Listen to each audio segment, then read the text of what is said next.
Oi, gente, tudo bem com vocês? Eu espero que sim. Hoje nós iniciaremos a nossa terceira aula e vamos falar sobre o gênero textual artigo de opinião e também sobre as conjunções coordenativas, tá bom? Vamos prestar bastante atenção que depois vai ter uma atividade. Vamos ao artigo de opinião.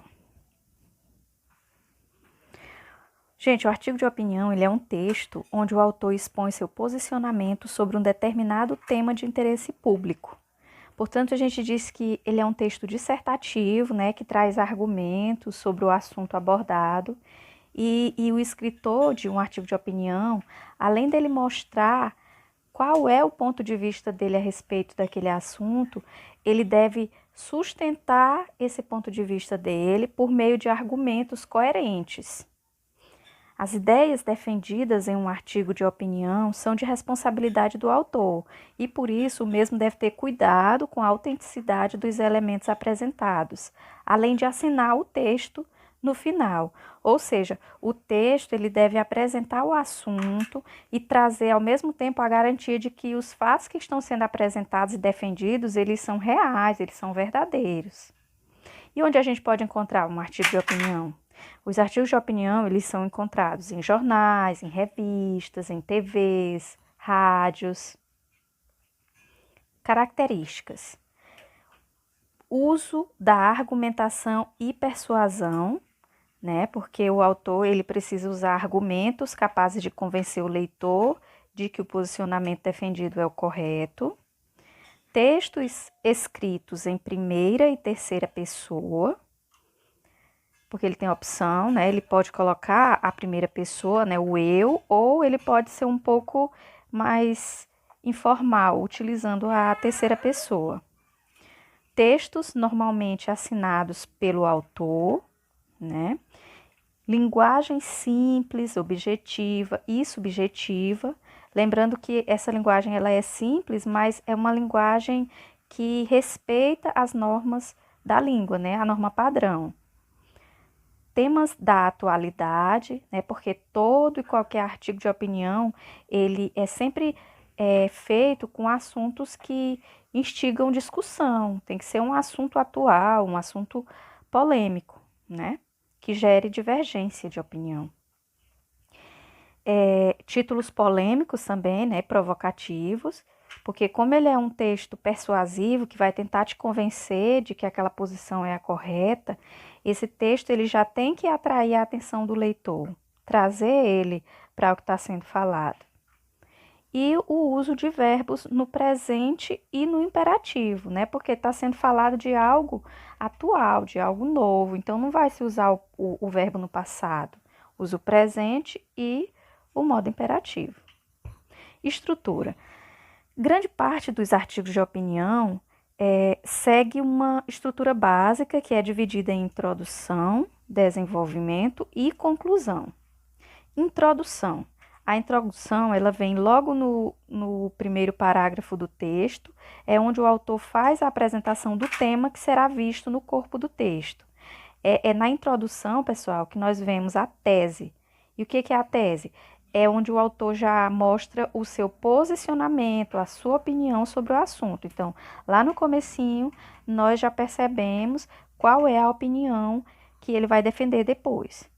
Desenvolvimento. No desenvolvimento é onde o autor expõe suas ideias para tentar convencer o leitor a concordar com os argumentos que estão sendo apresentados. No desenvolvimento, aqui, essa ideia que ele apresentou no princípio, na introdução, ela vai ser detalhada agora, né? Vai ser defendida através exatamente dos argumentos. Conclusão. Na conclusão, deve ser apresentada uma ideia para solucionar o problema que foi proposto, né? Na conclusão, o autor ele vai mostrar o que a gente chama de medidas de intervenção, que são as coisas que ele vai sugerir para amenizar ou para resolver completamente o problema, né?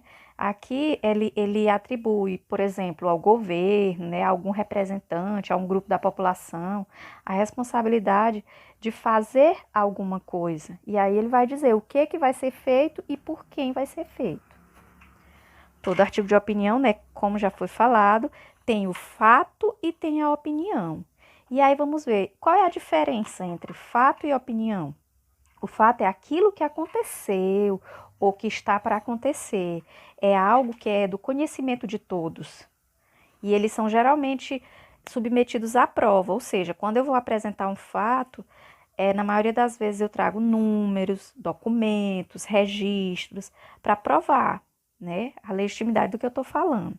Já a opinião não, é o oposto, é aquilo que apenas alguém está pensando que ocorreu, é uma interpretação que esse alguém faz, é uma visão pessoal sobre alguma coisa. São os achismos, né? Aquilo que eu penso, aquilo que eu julgo. Belezinha? Análise linguística. Conjunções coordenativas. Nós vamos ver hoje as conjunções coordenativas. E o que são conjunções coordenativas? As conjunções coordenativas são palavras que ligam duas orações ou termos da oração com a mesma função.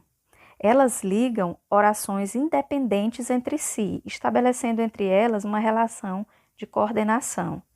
Por exemplo, nós temos aqui, a lua surgiu e as estrelas inundaram o céu de azul. Vamos retomar aqui um assunto que a gente já viu há um tempinho. A gente já sabe que a quantidade de orações que eu tenho num período é a mesma quantidade de verbos. Aqui eu tenho o verbo surgir e o verbo inundar. Portanto, eu tenho duas orações. A primeira vai até surgiu, né? A lua surgiu. E a segunda, e as estrelas inundaram o céu de azul. Aqui eu tenho a conjunção e, que está ligando a primeira oração, a lua surgiu, à segunda oração. Por que eu sei que esse i é uma conjunção coordenativa? Porque a primeira oração, a lua surgiu, ela é uma oração que tem um sentido completo. Ela não depende da segunda oração. As estrelas inundaram o céu de azul para existir. Eu posso muito bem deixar essa primeira oração sozinha. A lua surgiu, ponto. Por quê? Porque ela tem um sujeito, a lua, e o predicado surgiu. Ela não precisa de nenhum complemento da segunda oração. Beleza? E a segunda oração da mesma forma. As estrelas inundaram o céu de azul. Essa oração ela tem um sentido completo e ela não necessita da primeira para existir. Quem foi que inundou o céu de azul? As estrelas, sujeito, predicado, inundaram o céu de azul. Completinha, sentido completo. Então, esse i, ele está apenas ligando a primeira oração à segunda.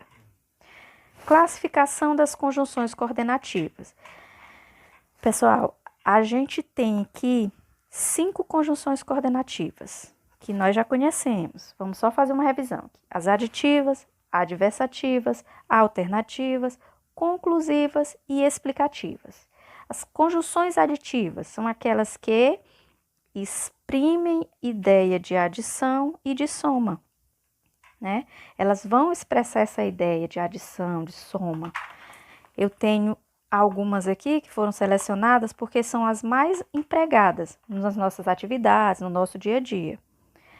O e, não só, mas também, e o nem, quando ele for igual à expressão e não. Exemplo, fui à escola e joguei bola. Eu tenho aqui a conjunção i, que está ligando as duas orações independentes, e a função desse i é da ideia de soma. Eu fiz duas coisas, fui à escola e também joguei bola. Então, aqui a ideia visível de adição.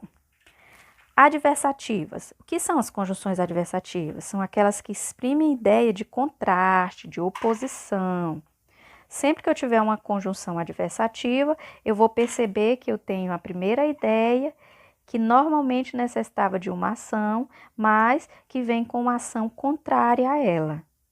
E as conjunções adversativas mais empregadas são o mas, porém, contudo, no entanto, entretanto, certo? Exemplo, fui à escola, porém não levei meu caderno. Quando eu digo que eu fui à escola, subentende-se que eu levaria o material escolar, né? É o normal. Então, quando eu digo fui à escola, não levei o meu caderno, eu tenho duas coisas contrárias. Por isso, o porém classifica-se como uma conjunção adversativa. Alternativas. As conjunções alternativas, elas exprimem uma ideia de alternância ou de exclusão, né? São as chamadas escolhas, opções. Eu tenho algumas que eu mais uso, como o ou o ou sozinho, ora. Exemplo, ora como fast food, ora me alimento bem. O que eu tenho aqui? Eu estou fazendo aqui uma alternância de duas coisas. Ora eu estou comendo fast food, que não é um alimento nada saudável, e ora eu me alimento bem. Então, eu tenho aqui uma alternância, coisas que eu faço, ora uma coisa, ora outra. Conclusivas. As conjunções conclusivas, elas exprimem a ideia de conclusão, né? Conclusão é algo que eu vou concluir de acordo com o que eu suponho que seja. Por exemplo, se eu vejo um trânsito que ele está congestionado, eu concluo que eu vou me atrasar, né? Eu estou fazendo essa conclusão antecipada, né? É uma antecipação de uma ideia que eu imagino que aconteça. Por exemplo, eu pratiquei exercícios físicos, por isso me senti muito melhor, né? Imagina-se que a pessoa que pratica exercício físico, ela vai se sentir melhor. As conjunções conclusivas mais utilizadas são o pois, o logo, o portanto, por isso, beleza? E vamos às últimas conjunções, que são as conjunções explicativas. São aquelas que expressam uma ideia de explicação, né? Todo mundo sabe o que é uma explicação, é você se justificar por que aquilo aconteceu ou deixou de acontecer. E as mais usadas por nós são o porquê, o que e o pois. Exemplo, não quero mais comer porque estou satisfeito. Eu estou justificando o motivo pelo qual eu não quero mais comer. Certo, gente? E por hoje nós vamos ficando por aqui. O conhecimento não está na mão dos mais inteligentes, mas sim dos mais interessados. Bons estudos e obrigada pela atenção de vocês. Até a próxima aula.